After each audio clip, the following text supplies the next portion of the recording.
Saygıdeğer izleyicilerimiz, Sıla yolu bazıları için maalesef üzücü olabiliyor. Bizler bu ekranda Avrupa başta olmak üzere yurt dışında yaşayan vatandaşlarımızın tüm heyecanını ortak olmaya, bunları size aktarmaya, yayıncılık yapmaya çalışıyoruz. Bildiğiniz üzere geçtiğimiz günlerde ben Kapıkule'ye gittim. Kapıkule'de gurbetçi vatandaşlarımızın yolla ilgili, Sıla yolu ile ilgili görüşlerini aldık, heyecanlarını sizlerle paylaştık. Hala Türkiye'ye akın akın gelişler devam ediyor. Geçen yıl koronavirüs nedeniyle pek çok vatandaşımız Türkiye'ye gidememişti. Bu yıl ise görüyoruz ki rakamlar ciddi oranda arttı. Geçen yıla göre, hatta 2019 yılına göre %70'e varan oranda bir artış söz konusu. Ancak değerli izleyicilerimiz, pek çok trafik kazası haberleri de gurbetçilerimizin yapmış olduğu, karışmış oldukları haberler de maalesef Emekli TV'nin haber merkezine gelmeye devam ediyor.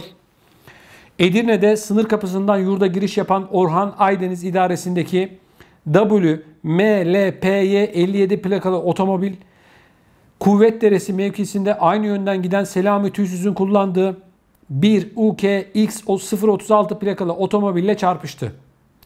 Çevredekilerin haber vermesi üzerine kaza yerine sağlık, itfaiye, jandarma ve polis ekipleri sevk edildi. Yaralanan sürücü Tüysüz ambulansla Havsa Devlet Hastanesi'ne kaldırıldı. Bu arada otomobilden yola saçılan gurbetçilerin bavulları görevlilerce toplandı. Kaza nedeniyle trafik tek şeritten kontrollü olarak sağlandı. Karayolları ekipleri çevreye yayılan araç parçalarını temizledi. Sürücü Aydeniz gazetecilere Tuysuz'un kullandığı otomobilin bariyerlere çarptıktan sonra önüne geldiğini ve kendisinin de bu otomobile çarptığını söyledi. Kazadan sonra hemen otomobile koştuğunu belirten Aydeniz ancak Tuysuz'u yaraları nedeniyle araçtan çıkaramadığını ifade etti.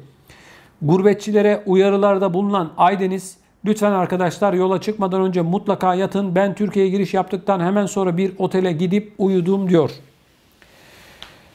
Yine değerli izleyicilerimiz, maalesef üzücü bir haber.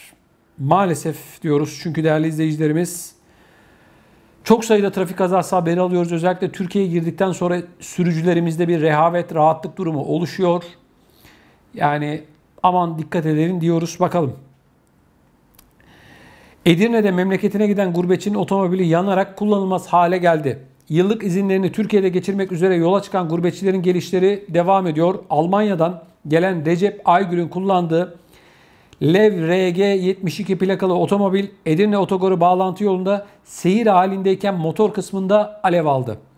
Aygül aracını yolun kenarına çekerek diğer sürücülerden yardım istedi. Sürücü bavul ve çantalarını araçtan çıkardı.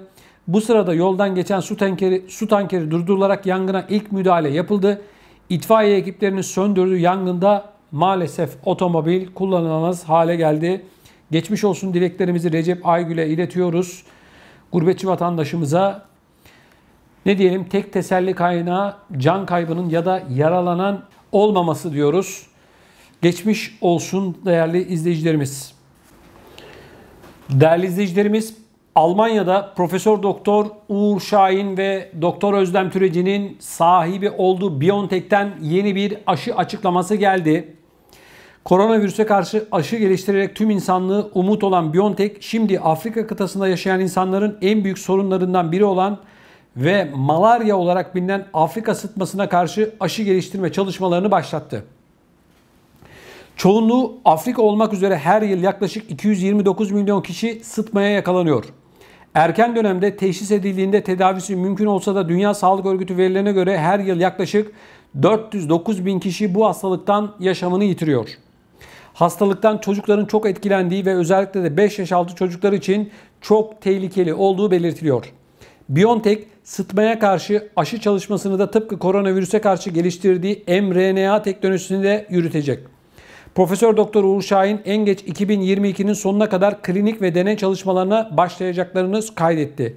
Sıtma aşısı projesi Dünya Sağlık Örgütü, Avrupa Komisyonu ile Bill ve Melinda Gates Vakfı'nın işbirliğinde yürütülecek. BioNTech aşı bulunduktan sonra aşı üretim tesisinin Afrika kıtasında gerçekleştirilmesini planlıyor. Evet değerli izleyicilerimiz, bu aşının arkasında da Bill Gates ve karısı Melinda Gates Vakfı, onların sahibi olduğu, arkasında bulunduğu vakıf var. Şimdi tabii Bill Gates ile ilgili de pek çok konuşulan konu var. Bu aşı ile ilgili, yeni dünya düzeni ile ilgili, büyük sıfırlama ile ilgili de pek çok soru işareti bulunuyor. Görüyoruz ki bu aşıların finansörlüğünü Bill Gates yapıyor. Microsoft'un sahibi olan Bill Gates'in bu tür olaylarda sürekli adı geçiyor. Evet, bakalım önümüzdeki günlerde daha hangi aşıları duyacağız? Önümüzdeki günlerde insanoğlu bu mRNA teknolojisiyle beraber üretilen hangi aşıları vücudunda bulacak? Ne diyelim, insanlık için umut ediyor ve bekliyoruz ki özellikle bu Afrika'daki bu sıtma hastalığına yakalananlar için bir umut olur. İyi şeyler düşünmek istiyoruz. Çünkü öyle ya da böyle insanlar ölüyorsa bununla ilgili de mutlaka adımlar atılmalı. Ama bu mRNA teknolojisiyle ilgili 10 yıl sonra, 20 yıl sonra nasıl bir tablo ortaya çıkacak? Bunun da bilim insanları tarafından eğer biliyorsalar açıklanmasında fayda var. Kafalardaki soru işaretlerinin giderilmesi için çok çok önemli. Değerli izleyicilerimiz, Almanya'da Delta varyantı tedirginliği devam ediyor. Tatil planlarıyla ilgili ciddi sıkıntılar yaşanıyor. Almanya'da her geçen gün Delta varyantı bağlantılı vaka sayılarının artması üzerine vatandaşlar tatil planlarında değişikliğe gitmeye başladı. Havayolu şirketlerinden verilen bilgilere göre İspanya ve Portekiz gibi tatil ülkelerinden geri dönenlerde Delta varyantına rastlanması yeni tatile gidecekleri ürküttü. Son yapılan kamuoyu araştırmasında vatandaşların 4'te 3'ünün riskli bölge ilan edilen ülkelere gitmekten vazgeçtiği ortaya çıktı. Ankete katılanların %25'inin korona riskine rağmen tatile çıkacaklarını ifade etti. Robert Koch Enstitüsü verilerine göre Almanya'daki vakalar giderek artmaya devam ediyor.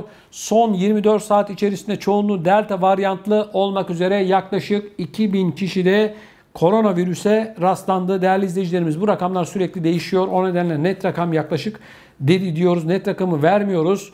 Değerli izleyicilerimiz, aman dikkatli olun diyorum.